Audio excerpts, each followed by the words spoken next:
최근 메이플이나 깔짝이며 유튜브 및 치지직 등지를 돌아다니던 저는 한 영상에서 상당히 신박한 질문을 보게 됩니다. 무슨 영상이었는가는 잘 기억이 안 나지만 이제 질문은 대강 포켓몬들은 왜 알만 낳는가 뭐 대충 그런 내용이었는데, 처음 봤을 땐 아웃포쌤 싶은 생각이 들다가도 저도 그 질문을 곱씹어 보다 보니 이브이나 루카리오 같은 누가 봐도 포유류 형태의 포켓몬마저 알을 낳는다는 게 문득 이상하긴 하네 싶은 생각이 들더라고요. 확실히 1세대 스타팅 3인방 마냥 파충류, 양서류 혹은 비숑 같은 조류 포켓몬은 그렇다 쳐도 얘들은 뭔가 도의적으로라도 새끼를 낳는 게 맞지 않나 싶어지던데. 자, 그래서 이번 시간엔 어째서 포켓몬은 알만 낳는가, 더 정확히는 포유류형 포켓몬은 왜 알을 낳는가, 아니 애초에 얘들은 포유류가 맞는가에 대해 오늘도 저와 함께 건전하게 알아보자면,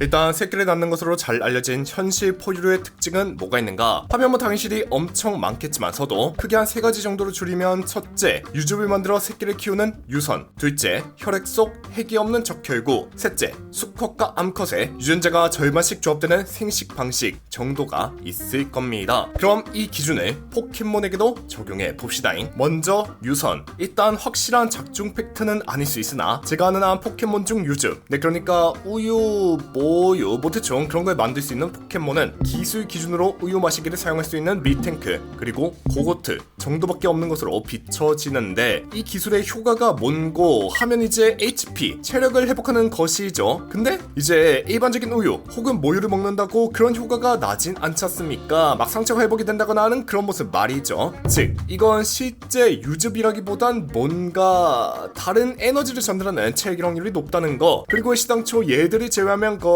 유즙이 나올 만한 기관이 보이는 포켓몬도 딱히 없죠. 네, 꼭지 말입니다. 뭐 물론 털 아래 숨기고 있을 수도 있긴 하나, 그걸 숨기고 있으면 뭐합니까? 생각해보세요. 방금 태어나 생후 1분 된 포켓몬이 뭐 모유 같은 걸 먹는 모습 본 적 없지 않습니까? 바로 학습장치 끼우고 실전 투입하지. 뭐 그러니 더더욱이 유선이 존재할 이유 자체가 없는 겁니다. 그렇다면 두 번째, 적혈구 같은 경우 현실의 포유류는 핵이 없는 적혈구를, 조류, 파충류는 핵이 있는 적혈구를 가졌다더라고요. 그래서 서로 다른 종끼리는 뭐 당연히 혈액의 구조 자체가 다르니 피를 섞거나 수혈을 때리는 게 불가능할 테지만, 포켓몬 세계에선 이제 흡혈이라는 기술이 있거든요. 이건 이제 포켓몬 위키 설명 기준 포켓몬의 종류나 생물학적 형태와 관계없이 상대에게 준 데미지만큼의 HP를 회복하는 기술로, 특히 벌레 타입 포켓몬들이 주로 쓰는 기술이랍니다. 이 말인즉 만약 이 기술이 말 그대로 혈액을 빨아들이는 행위 라면 벌레 포켓몬과 포유류형 포켓몬 간의 피, 아니 더 나아가 포켓몬 간의 피가 모두